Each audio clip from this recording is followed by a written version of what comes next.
अस्सलामुअलैकुम, मैं हूं ताबिशमीर और आप देख रहे हैं प्रोग्राम खेल कर जीत।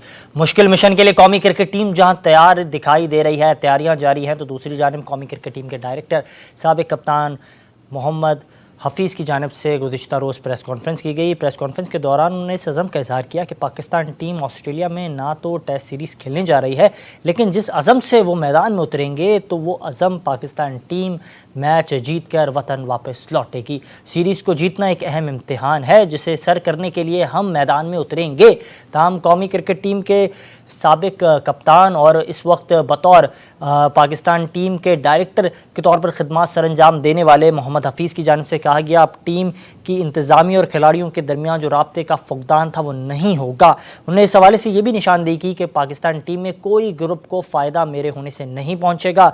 दूसरी जानिब मोहम्मद आमिर और इमाद वसीम से मुतालिक जब सवाल हुआ, उन्होंने कहा कि दोनों खिलाड़ियों से रब्ता किया, मैं बतौर कौमी क्रिकेट टीम के डायरेक्टर के तौर पर अपनी खिदमत को सर अंजाम दे रहा हूँ। दोनों खिलाड़ियों से रब्ते करने के बाद ये फ़ैसला उन्होंने बताया कि वो अपने मुस्तकबिल के हवाले से फ़ैसला कर चुके हैं। नॉन सेंट्रल कॉन्ट्रैक्टेड कुछ प्लेयर थे, उनको मैंने खुद कॉल की, उसमें इमाद भी थे क्योंकि उन्होंने साइन नहीं किए थे। ही इज़ बीन ऑफर्ड, लेकिन उन्होंने साइन नहीं किए थे। तो मैंने उनको खुद कॉल की और उनसे मैंने उनको बताया कि मेरे प्लान में Pakistan as a team director आप मौजूद हैं और मैं ये चाहता हूँ कि आप पाकिस्तान क्रिकेट को सर्व करें और आप मुझे अपनी अवेलेबिलिटी दें। जिस पे उनकी तरफ से ये था कि वो इसको सोच के बताएंगे। 2 दिन के बाद उन्होंने मुझे मैसेज किया कि he is not available for the New Zealand series. इतने मैसेज के बाद उन्होंने अगले 2 दिन के बाद उन्होंने रिटायरमेंट अनाउंस कर दी। मैंने खुद आमिर को कॉल की और मैंने उनसे रिक्वेस्ट की कि ये अगर आप चाहते हैं कि पाकिस्तान आप खेलना चाहते हैं तो सबसे पहले आप अपनी रिटायरमेंट वापस लें, आप दोबारा डोमेस्टिक सर्किट में जाएं, वहाँ पे परफॉर्म करें, वहाँ से सिलेक्शन कमेटी आपकी परफॉर्मेंस की बेसिस पे आपको सिलेक्ट करेगी और जब आप हमारे पास आ जाएंगे पाकिस्तान टीम में तो आई अश्योर यू कि you will be given equal opportunity like others. कहीं पे भी कोई तकलीफ नहीं होने वाली। उन्होंने इसके ऊपर मुझे ये बोला कि ही ऑलरेडी मूव्ड ऑन, उनकी लाइफ के अंदर जो भी उनके ज़िंदगी की जो प्रायोरिटीज़ हैं या जिनको उनको लगता है कि उनकी ज़िंदगी क्योंकि बदल चुकी है और पिछले कुछ अरसे में उन्होंने अपने लिए जो फैसले किए हैं उसी के मुताबिक चलना चाहते हैं, जो कि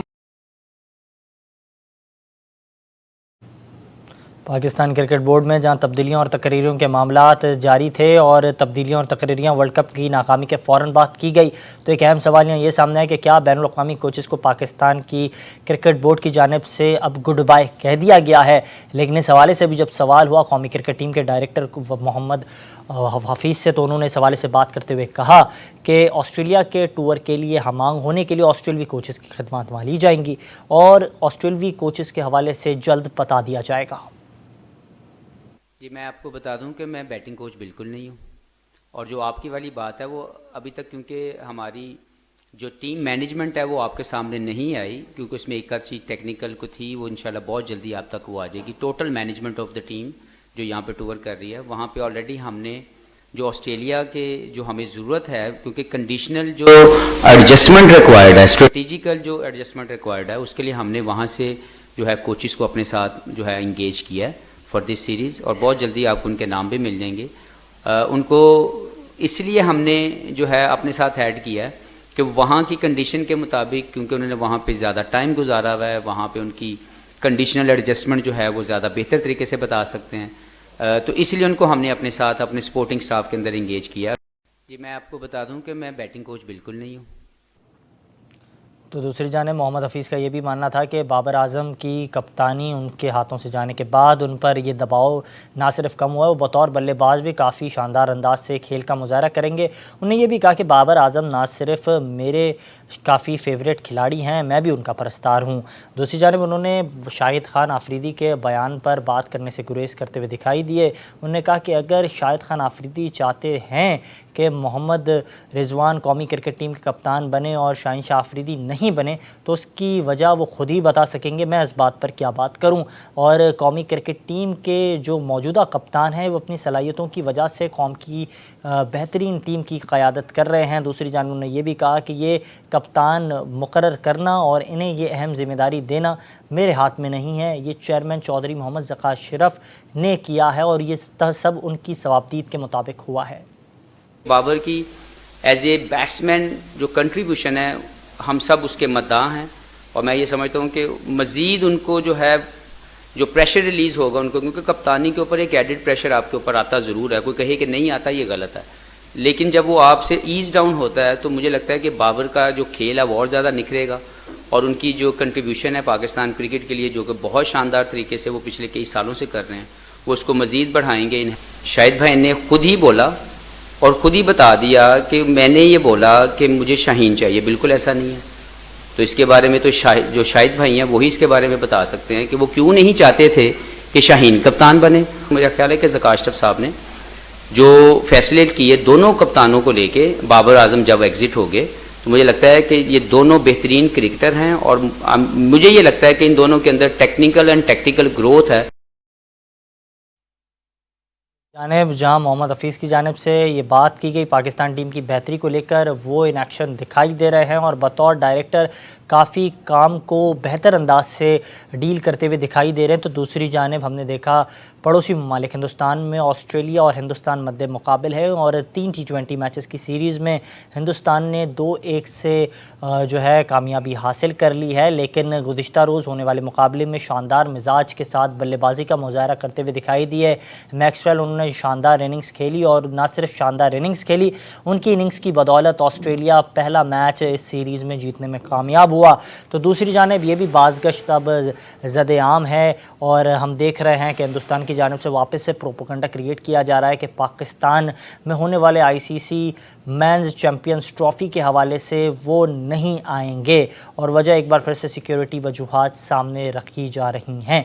इन मुहरिकात पर आज के प्रोग्राम में बात करेंगे और ख़ास एक अहम नुक्ता यह है कि बार बार क्यों हिंदुस्तान ढीले बहाने ले रहा है, क्योंकि भारतीय रिपोर्ट्स के मुताबिक ये बताया जा रहा है कि भारत की जानिब से जो मौक़िफ़ सामने आया वो कह रहे हैं कि ICC को उन्होंने इस हवाले से बात भी उनकी जानिब से की जा रही है। इन्हीं तमाम मुहरिकात पर गुफ्तगू करने के लिए आज हमारे साथ जो हमारे मौजूद मेहमान है वो किसी तारीफ़ के मोहताज नहीं है, पाकिस्तान की सहाफ़त का एक बड़ा नाम, सबसे अहम अंदाज से वो गुफ्तगू करते हैं। जब वो गुफ्तगू करते हैं ना सिर्फ वो शानदार अंदाज के साथ चीज़ों को बयान करते हैं, उनकी गुफ्तगू सुनने वालों को काफ़ी पसंद भी आती है। मोहसिन अली साहब, जनाब बहुत शुक्रिया कीमती वक्त देने के लिए, वेलकम टू द शो।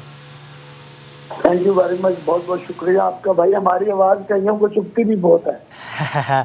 बिल्कुल, लेकिन जो बंदा हक और सच की बात करता है तो लोगों को काफ़ी बातें पसंद भी आती हैं और कुछ लोगों को पसंद नहीं भी आती हैं। मैं ये भी जानना चाहूँगा आपसे, कल मोहम्मद हफीज़ साहब ने जिस अंदाज से सर गुफ्तगू की, क्या समझते हैं वो चीज़ों को डील करने की कोशिश करना चाहते हैं? PCB लेवल 2 कोच कोर्सेज़ उन्होंने नहीं किए, लेकिन वो जिस अंदाज से चीज़ों को डील करना चाहते हैं उनमें ये सलाहियत है, ये तजर्बा है, क्योंकि पहली बार ये काम उन्हें मिला है। देखिए 50 लाख अगर आपको दिए जाएंगे ना तो आप भी माजी की सारी चीजें भूल के ज़का अशरफ के हाथ से बैत कर लेंगे। इस क्रिकेट बोर्ड का जो सबसे बड़ा कमाल है ना, वो कमाल ये है कि इन्होंने जिसने आवाज उठाई, एक तनवीर रह गया, एक अब्दुल रज़ाक रह गया, एक सिकंदर बख्त रह गया, बाकी इन्होंने सबको नौकरी दे दी। और ये क्रिकेट बोर्ड जो है ये ज्यादातर नुमाइंदा है हमारे मीडिया ग्रुप्स का, एक ग्रुप से एक उठा लिया, दूसरे ग्रुप से दूसरा उठा लिया, तो ये क्रिकेट बोर्ड तो नहीं है। हफीज की अभी देखें, थोड़ा अर्सा पहले अगर आपको याद हो, ये आमिर के साथ खेलने को तैयार नहीं था। कुछ दिन पहले तक ये इसने रिजाइन कर दिया जिस कमेटी में था, और अब अचानक ही ऑल ऑफ अ सडन क्या रात को ये सोया तो इसको ख्वाब आया कि 50 लाख रुपए महीना मिलेगा, तो चलो मैं ये रोल ले लेता हूँ। देखिए ऑस्ट्रेलिया में तो ये टेस्ट क्रिकेट कभी खेला ही नहीं, इन्होंने वहां पे लोकल कोचेज हायर कर लिए, एडम होलियोक वगैरह। आप ये सब बेवकूफ बना रहे हैं। और मजे की बात ये है कि क्रिकेटिंग इलिटरेट हो सकता है, इससे पहले निजम सेठी था, वो लोगों को बेवकूफ बना रहा था, बिग 4 है, ये है। फिर पाकिस्तानी कौम को, पाकिस्तान क्रिकेट बोर्ड को इसने अपनी सतह पे नुकसान पहुंचाया सेठी ने, जब इंडियन क्रिकेट बोर्ड पे आपको पता है उन्होंने केस किया और हम आलमी अदालत में हार गए। उसके बाद ये ज़का अशरफ, ये सारे देखें, इन क्रिकेटर्स का सबसे बड़ा कसूर ये है, जितने भी क्रिकेटर्स हैं, ये नॉन क्रिकेटर्स के अंडर, चाहे वो जावेद मियादाद हो, इंजमामुल हक हो, चाहे वो मिसबाउल हक हो, चाहे वसीम अकरम हो, ये सारे के सारे, ये जो इस्लामाबाद में एक बैठा हुआ है 22 साल से बन जाता है, इसका नाम शकील शेख है, ये एक क्रिकेटिंग इलिटरेट है। इसके अंडर बैठ के जब टेस्ट क्रिकेटर इसके अंडर बैठेंगे कमेटी में, उस मुल्क की क्रिकेट का, देखिए अब आप इसमें मिसाल दे सकते हैं जय शाह की, क्योंकि वहाँ इंडिया में भी तो जय शाह है, ठीक है, उसका मैनेजमेंट से ताल्लुक है, एडमिनिस्ट्रेशन से ताल्लुक है। वो पीसीबी बीसीसीआई में के जो अफेयर्स है ना, सिलेक्शन वगैरह, उसमें इंटरफेरेंस नहीं करता। और उनका 1983 वर्ल्ड कप विनर है, उससे पहले सौरभ गांगुली था। तो कहने का मकसद ये है, पाकिस्तान की बदकिस्मतियां यहाँ राशि। बिल्कुल सर, मुझे काइंडली ये भी बताइएगा मोहसिन साहब, बिल्कुल एक बार फिर से रब्ता करने की कोशिश करेंगे, इस हवाले से गुफ्तगू कर रहे थे और इन तमाम तर महरक़ात पर वो बात कर रहे थे। एक जानिब हम देख रहे हैं कि पाकिस्तान क्रिकेट बोर्ड के जो अंदरूनी मामलात हैं वो इंतहाई गंभीर होते हुए दिखाई दे रहे हैं। एक अहम नुकता है ये कि जिस अंदाज से तमाम तर चीज़ों को डील किया जा रहा है, वो चीज़ों को जिस अंदाज से डील किया जाता है वो मामलात जो हैं वो बेहतर नहीं हैं, जो क्रिकेट के हलकों में तहफ़्फ़ुज़ात उससे मुतालिक सामने आते हैं। इसके अलावा अगर बात की जाए तो हम देख रहे हैं पाकिस्तान क्रिकेट बोर्ड के अंदरूनी मामलात हल होते हुए दिखाई नहीं दे रहे थे, और जब वो हल होते हुए दिखाई दिए तो निगरां वज़ीर आज़म की जानिब से तौसीह दी गई पाकिस्तान क्रिकेट बोर्ड की मैनेजमेंट कमेटी के सरबराह चौधरी मोहम्मद ज़का अशरफ को। ये एक अहम नुकता था। इसके बाद एक और अहम नुकता हमने देखा, वो ये सामने आया कि जिस अंदाज से सारी चीज़ों को डील किया जा रहा है लेकिन वक्त के साथ वो मैसअप होती हुई दिखाई दे रही हैं और मुसलसल इस हवाले से बात भी की जाती है क्रिकेट के हलकों में। ये तमाम वो महरक़ात हैं जिनको मुसलसल हम अपने प्रोग्राम में हाईलाइट भी करते हैं। सर क्या कहेंगे एक जानिब, क्योंकि आपने बात भी की शकील शेख साहब के हवाले से, जो साबका रिजीम थी नजम अजीज सेठी साहब और उनकी जो टीम थी वो कायल नहीं कर पाए थे बीसीसीआई को, और हमने देखा उसकी वजह से हमें ये नुकसान हुआ कि एशिया कप जो है वो हाइब्रिड मॉडल के तहत खेला गया। अब एक नई बाज़गश, एक नई गुफ्तगू, एक नई बहस, वो ये है चैम्पियंस ट्रॉफ़ी, और वो भी बताया जा रहा है कि ज़राए इंडियन रिपोर्ट्स के मुताबिक बताया जा रहा है कि हाइब्रिड मॉडल पर ही खेलना चाह रहे हैं। तो क्या कहेंगे इस हवाले से सर? देखिए, एक बात तो बड़ी क्रिस्टल क्लियर है ना, जो मर्जी हो जाए, चैंपियंस ट्रॉफी जो है वो आईसीसी का इवेंट है, it is not Asia cup जो 6 मुल्कों में होता है, उसमें भी एक क्वालिफाइंग राउंड खेल के आता है जी। फिर आपके अपने नजम अजीज सेठी ने वहां जाके हाइब्रिड का शोशा छोड़ा था। अगर वो स्टैंड लेता ना होता एशिया कप, कोई क्यामत ना आती। देखें, अगर आप लूप होल्स छोड़ेंगे ना तो फिर लूप होल्स बढ़ते चले जाएंगे। When you compromise there is no limit, no restriction, फिर तो दूसरा जो होगा वो अंदर घुसता चला जाएगा ना। जितना आप, ये ऊंट वाली बात है, आप उसको सिर्फ सर घुसाने का मौका देते हैं, वो पूरा अंदर आ जाता है और आपको बाहर फेंक देता है। ये है चैंपियंस ट्रॉफी, बड़ा स्ट्रेट क्लियर स्टैंड। पहली बात तो ये ब्लैक एंड व्हाइट में भी आईसीसी ने पाकिस्तान को, कोई एग्रीमेंट नहीं हुआ चैंपियंस ट्रॉफी का, भी है एग्रीमेंट नहीं हुआ साइन, ठीक है ना, ये क्लियर कर लें। अच्छा। दूसरा, आपके अपने आपके ये जो इंडिया की तरफ से मीडिया में आया ना भाई, वो आया रिएक्शन।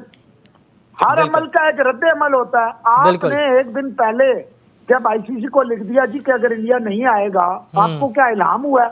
आपको कैसे पता चला है इंडिया 2025 चैंपियंस ट्रॉफी में पाकिस्तान नहीं आएगा? आप भिखारी कौमों की तरह उनसे कंपनसेशन मांग रहे हैं, तो शर्म करें। असल में जब आपने हैवी सैलरीज थे, हैवी पर्क्स इंटरव्यूज, जब भी आपने देखा होगा आज 17 ऑफिशियल्स जा रहे हैं। ये रजा कचैलो जो है, जो अब मैनेजर बन के जा रहा है, बेचारा उर्दू नहीं बोल सकता। और ये कितने साल से, ये डॉक्टर नुमान नियाज ने इसको लाया था, उसका कजन है। ये हमेशा फेवरेटिज्म, लाहौर के कुछ जर्नलिस्ट हैं, कुछ कराची के हैं, ये फेवरेटिज्म करते हैं। ये वो लोग हैं जो क्रिकेट के एबीसी नहीं जानते, लेकिन अक्सर दराज से, अब आप देखें 3 डायरेक्टर मीडिया है पीसीबी में। कहीं आपने जिंदगी में सुना है, आप स्पोर्ट शो करते हैं, कभी आपने सुना किसी मुल्क में 3 डायरेक्टर मीडिया? बिल्कुल नहीं। आलिया रशीद है, उमर फारूक कलसोन जिसका कोई तजर्बा नहीं, आलिया रशीद का कोई तजर्बा नहीं, सिवाय इसके कि वो जियो में होती हैं और किसी जमाने में वो जर्नलिज्म किया करती थी और अब वो लग गई हैं। और इससे पहले आपको पता है समी बर्नी, तो मतलब है। और मजे की बात है, इससे पहले भी 2010 में नदीम सरवर था, वो आज भी यहाँ पे पर्चियां चलती हैं, कोई जरदारी की पर्ची, कोई नवाज शरीफ की पर्ची, कोई इमरान खान की पर्ची। तो 80 साल के लोग, ये तो ओल्ड होम है। ये जो पीसीबी है, ये जो हॉकी फेडरेशन है, ये जो स्क्वाश है, टेनिस है, हमारे मुल्क में आप देखें, ये जो जनरल आरिफ हसन है, पीओए का जो प्रेसिडेंट है, 23 साल से है। अभी आप जो गए हैं एशियन गेम्स में, कितने लोग गए हैं? कोई 300-400, सारे इनके चमचे कलचे को, पीएचडी के, कोई आईपीसी मिनिस्ट्री के। जो मुल्क बाल बाल कर्जे में डूबा हो, उस मुल्क को ये याशियां अफोर्ड कर सकता है? मिनिस्टर भी जाएगा, डीजी भी जाएगा, फलाना भी जाएगा। किसी ने पूछा 3 मेडल आए हैं, किसी ने पूछा बुला के क्या हुआ।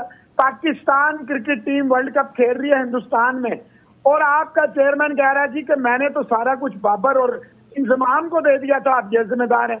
उससे पहले कह रहा था कि इंजमाम के कहने पे मिकी आर्थर को सारी मतलब they are confuse soul, they are not eligible. देखें, पूरी दुनिया में आपने सिवाय पाकिस्तान और किसी हद तक हिंदुस्तान के, आपने कभी सुना है England cricket board, England and Wales cricket board का कौन है? ऑस्ट्रेलिया क्रिकेट ऑस्ट्रेलिया का कौन है? न्यूजीलैंड का कौन है? बांग्लादेश का कौन है? अफगानिस्तान का कौन है? श्रीलंका का कौन है? न्यूजीलैंड का कौन है? अफ्रीका का कौन है? नहीं, सिर्फ यहाँ। क्यों? 8, 9, 10 बिलियन का बजट है। वैसे तो चेयरमैन के पास पैसे सैलरी नहीं है, लेकिन परसेंटली अपनी पूरी फैमिलियां, इसका बेटा जो है पीसीबी में रन कर रहा है। इसी तरह शकील शेख उसके बेटे किया करते थे। हर चेयरमैन के ये वो, जब तक अकाउंटेबिलिटी प्रोसेस नहीं आएगा आप कभी तरक्की नहीं कर सकते। हफीज, आपने जहां से सवाल उठाया, हफीज के पास क्या क्वालिफिकेशन है?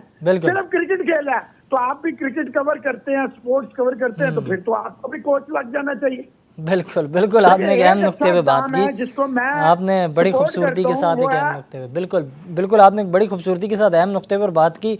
अब आपने ये भी निशानदेही की कि ऑस्ट्रेलिया जाकर वहाँ के जो कोचेज़ हैं उनसे भी खिदमात ली जाएंगी। गुज़िश्ता रोज़ हमने देखा प्रेस कॉन्फ्रेंस में भी ये बात हुई।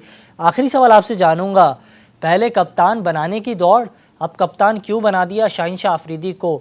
इस मौक़िफ़ से शायद बचते हुए दिखाई दे रहे हैं साबिक कप्तान शाहिद अफरीदी। देखिए, हमारे यहाँ ऐसे ही होता है। अगर आपको याद हो 2010 में जब Pakistan cricket was at its lowest tap, वो जो इंग्लैंड में आपके तीनों कप्तान और दोनों प्रीमियर फास्ट बॉलर पकड़े गए थे, तो मुस्बा उल हक तो 6 महीने से क्रिकेट ही नहीं खेल रहा था, उसे आपने पाकिस्तान टीम में कप्तान बना दिया। तो ये पाकिस्तान में कोई नई बात नहीं है।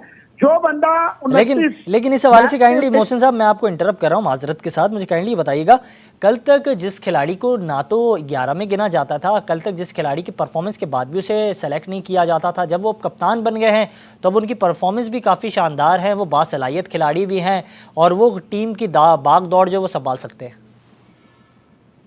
ये बातों की हद तक है ना। 29 इनिंगों में 28 की जिसकी औसत हो, 100 आता है और फिर 20 मैचों में वो कुछ ना करे, स्टैट पैडर हो। और जब भी वो देखें वर्ल्ड T20 की अगर आप मिसाल देंगे, उसकी जो भी 50 आई है वो लूजिंग कॉज में आई है, अपने रन बनाने के लिए आई है, उसकी कोई परफॉर्मेंस नहीं है आज तक एक भी। देखें, ये पहली बात तो ये कराची से कभी खेला नहीं, ये इस्लामाबाद में क्रिकेट खेलता है तो हम इसे जानते हैं। और अगर आप टेढ़ी मेढ़ी इंग्लिश मुंह टेढ़ा करके बोलने को कहते हैं कि आपको सब कुछ पता है, तो फिर आप ऐसा करें ना, किसी अच्छे से जिसने इंग्लैंड से कोई अच्छे कोर्स वोर्स किए हो, या ऑस्ट्रेलिया या अमेरिका से, उसको ला के कप्तान लगा दें। अंग्रेजी बोलनी है ना, तो पाकिस्तानियों को तो अंग्रेजी नहीं बोलनी आती, फिर बाहर से लाए। हमने 34-35 साल इंग्लिश जर्नलिज्म तो नहीं की, हमने तो गली मोहल्ले में बैठ के रेडियां लगाई हैं। बिल्कुल, बहुत शुक्रिया कीमती वक्त देने के लिए। मोहसिन अली साहब इस हवाले से गुफ्तगू कर रहे थे और इन महरक़ात पर बात कर रहे थे और वाज़ेह तौर पर उन्होंने अपना मौक़िफ़ बयान किया। अहम ये नुक्ता है कि हम देख रहे हैं कि पाकिस्तान में जहां हम देख रहे हैं कौमी खेल हॉकी मौजूद है, क्रिकेट जो है उसको काफ़ी पजीराई हासिल है, तो दूसरी जानिब हम देख रहे हैं कि पाकिस्तान में रेसलिंग जो है उसका रुझान भी बढ़ता हुआ दिखाई दे रहा है और इस हलके में काफ़ी अहम खिदमत सर अंजाम दे रहे हैं शेर खान, जिनका ताल्लुक़ लियारी से, और इस वक्त वो नेपाल में 5 अक्टूबर को एक टाइटल था वो खेलने गए थे और 5 अक्टूबर को इस टाइटल में उन्होंने शिकस्त दी भारतीय सूरमा को, और ना सिर्फ उन्होंने शिकस्त दी, इसके बाद उन्होंने चैलेंज भी किया है आलमी रेसलर रोमन रेंज को। और इस वक्त हमारे स्टूडियोज़ में मौजूद है, किसी तारीफ़ के मोहताज हैं जनाब शेर खान साहब। सर क्या कहेंगे, जिस अंदाज से हम देख रहे हैं, एक तो आपने शिकस्त दी, उस इवेंट के हवाले से क्या कहेंगे? दूसरा मुझे ये बताइएगा, हम देख रहे हैं कि ख़ास तौर पर ये जो इवेंट्स होते हैं इसमें आपको हुकूमत सिंध की जानिब से काफ़ी ताउन हासिल होता है, एक ये नुक्ता है, और इसके अलावा अब रोमन रेंज को भी आपने चैलेंज किया है, तो उस चैलेंज के हवाले से भी कोई तैयारी कर रहे हैं? सबसे पहले तो सलाम सिंध और पाकिस्तान को मेरा सलाम, और आपके चैनल को मैं बहुत दिल से शुक्रिया अदा करता हूँ जिन्होंने मुझे आज अपने शो में बुलाया, और अल्हम्दुलिल्लाह से मैं अल्लाह का शुक्र अदा करता हूँ कि जिस हिसाब से मेरी जर्नी चल रही है और उस जर्नी पे अल्लाह पाक हर डेस्टिनेशन में मुझे सक्सेस और कामयाबी की तरफ से जो भी कामयाबी अल्लाह मुझे अता कर रहा है, मैं अल्लाह की हर नेमतों का शुक्र अदा करता हूँ।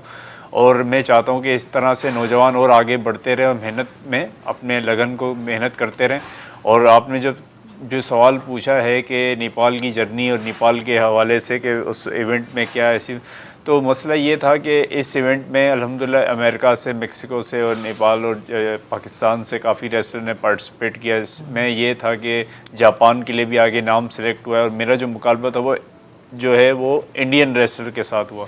तो इंडियन से मुराद ये है कि दिया माथोल एक रेसलर है जो नेपाल टाइगर एक नाम से वो वहाँ फ़ाइट करता है वैसे इंडियन। तो हिमालयन टाइगर जो कि वहाँ के फाउंडर हैं हिमालयन टाइगर रेसलिंग एसोसिएशन का, उन्होंने बड़ा एक शानदार इवेंट मुनक्किद करवाया पीके कैंपस उस कॉलेज में, जिसमें मुझे बड़ी खुशी हुई कि मैंने उस इवेंट में पार्टिसिपेट भी किया। और पार्टिसिपेट करने के साथ साथ मैंने जो है उस इवेंट में इंडियन रेसलर को शिकस्त दी और शिकस्त देने के बाद मैंने पाकिस्तान का परचम रेस किया। और रेस करने के साथ साथ मैंने जब मैं आगे बढ़ता जा रहा हूँ नेपाल में काफ़ी मेरे मुकाबले हुए जिसमें मैंने नेपाली रेसलर्स को, श्रीलंकन रेसलर को, इंडियन रेसलर को शिकस्त दी है। तो अब मैंने नेपाल के उस सीढ़ी तक पहुँचा हूँ जिन्होंने उस नेपाल को रेसलिंग को वहाँ जो है वो कहते हैं कि बुनियाद रखी रेसलिंग की, जिनका नाम ही हिमालयन टाइगर है। तो मैंने हिमालयन टाइगर सर को चैलेंज किया वहाँ पर कि मैं आपसे फ़ाइट करना चाहता हूँ और मैं बहुत जल्द नेपाल में हिमालयन टाइगर, चूँकि वहाँ के लेजेंड हैं और जिस तरह अंडरटेकर का जो कैरियर रोमन रेंस ने ख़त्म किया था WWE में, तो इस तरह में जो है वो नेपाल में जाके अगले इवेंट में मैं हिमालयन टाइगर का कैरियर फिनिश कर दूंगा और मैं उसे रिटायर करूंगा और मैं इंशाल्लाह ताला जो है उसे रिटायर करके नेपाल का शेर बन जाऊंगा। जिस तरह मैं पाकिस्तान का शेर हूँ इस तरह मैं नेपाल, मेरा एक घर है, नेपाल के लोग मेरे बड़े फेमस हैं और बहुत अच्छे लोग हैं। और मज़े की बात यह है कि हिमालयन टाइगर के साथ एक भगवती खाटका यूनिका का एक अलग प्लेटफॉर्म है, अलग नेपाल वुमेन्स रेसलिंग फाउंडेशन के नाम से वो रेसलिंग करवाती हैं और वो एक स्ट्रॉन्ग वुमेन रेसलिंग में वो उन्होंने अमेरिकन और मैक्सिकन रेसलर को भी शिकस्त दी है और मेल फीमेल के साथ साथ मेल रेसलर को भी उन्होंने शिकस्त दी है। वो एक स्ट्रॉन्ग वुमेन है जिन्होंने बहुत अच्छा आगे मेहनत कर रही है। तो ये एक महिला बिल्कुल आप वजह फरमा रहे हैं, लेकिन इन तमाम तर मोहरक़ात के बाद क्योंकि REW रॉ आप खेल रहे हैं उसको लेकर तैयारियां कर रहे हैं, वहाँ के जो बड़े बड़े सूरमा उनको शिकस्त देने के लिए पुरज़म आप दिखाई देते हैं। कई ऐसे मुकाबले में वहाँ आपने जाके शिकस्त भी दी है। रोमन रेंज को भी चैलेंज किया आपने, उससे मुतालिक क्या तैयारी कर रहे हैं?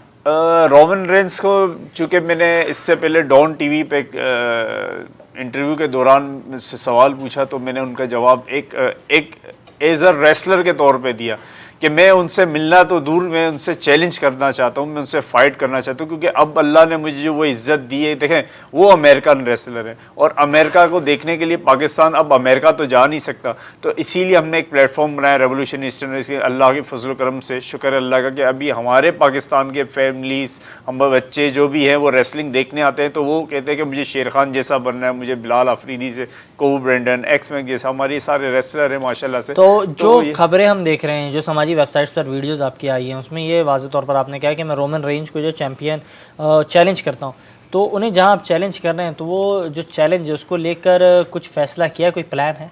देखिए फैसला तो यही है कि मैंने तो अपना चैलेंज भेजा है, ठीक है, और आपके तवज्जुह से चैनल के मैं भी रोमन रेंज को अगेन चैलेंज करना चाहता हूँ क्योंकि वो अनडिस्प्यूटेड चैम्पियन है, वो स्टिल चैम्पियन है, वो 3 इयर्स से चैम्पियन है और उसको 1000 डेज से प्लस हो गए कि वो चैम्पियन है, ठीक है। और मुझे मौका मिला, मैं पाकिस्तान का शेर हूँ और मैं इंशाल्लाह ताला वर्ल्ड वाइड खेलूँगा और मैं इंशाल्लाह ताला पूरी कौम से, पाकिस्तान की जो फेडरल गवर्नमेंट से ये रिक्वेस्ट करता हूँ कि मुझे इतना अपॉर्चुनिटी दे जिस तरह मुझे सिंध हुकूमत हमेशा सपोर्ट करती रही है। सिंध हुकूमत में मिनिस्टर साहब है हमारे, इसके अलावा जो है वो सैयद नासिर हुसैन शाह साहब का मैं शुक्रिया अदा करता हूँ कि उन्होंने मुझे काफ़ी हद तक सपोर्ट किया था। इसके अलावा मुर्तज़ा वाब साहब हैं, फिर जो अरबाब इख्तियार सूबा सिंध हुकूमत के, उन्होंने जो है इस हवाले से काफ़ी ताउन किया। बहुत शुक्रिया कीमती वक्त देने के लिए। शेर खान साहब इस हवाले से गुफ्तगू कर रहे थे और वो इस हवाले से बात कर रहे थे, आपने सुना उन्होंने क्या कुछ कहा और उन्होंने इसी अज़म का इज़हार किया कि वो मुस्तक़बिल में जो है होने वाली WWE में भी पाकिस्तान की नुमाइंदगी करने की ख्वाहिश रखते हैं। ये तो हमारा आज का प्रोग्राम, इजाज़त दीजिएगा, अल्लाह हाफ़िज़।